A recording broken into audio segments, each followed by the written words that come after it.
लगता है हमें किसी ने नहीं देखा, कोई नजर नहीं आ रहा। जाने से पहले मैं शुक्राने के नफिल अदा करूंगी।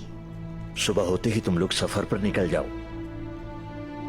आप नहीं चलेंगे? जंग तो अभी शुरू हुई है, अब ये मासूम लोगों को परेशान करेंगे। हाकिम का कत्ल हुआ है, हालात बहुत खराब होंगे। उस्मान को कुछ होगा तो नहीं? अगर वो जिंदा ना बच सका? अल्लाह हिफाजत करने वाला है।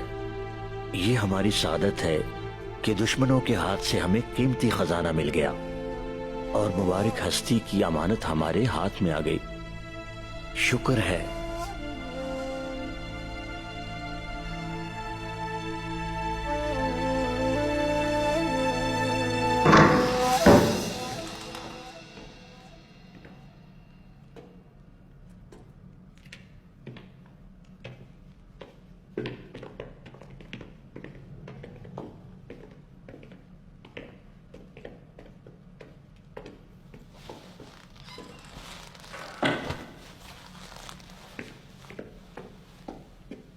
मुझे ये बात परेशान कर रही है कि हाकिम को किसने कत्ल किया।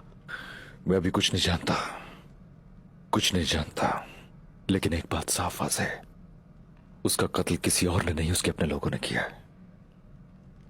सही कह रहे हैं आप, सांप हाकिम की आस्तीन में ही थे, लेकिन कत्ल क्यों किया? क्योंकि उसने सुलह कर ली थी और उन्हें यह बात हजम नहीं हुई। वो सुलह का मुआहिदा खत्म करके जंग करना चाहते हैं। कौन है ये खबीस लोग? ये जो घटिया हरकत उन लोगों ने की है, इससे तो लगता है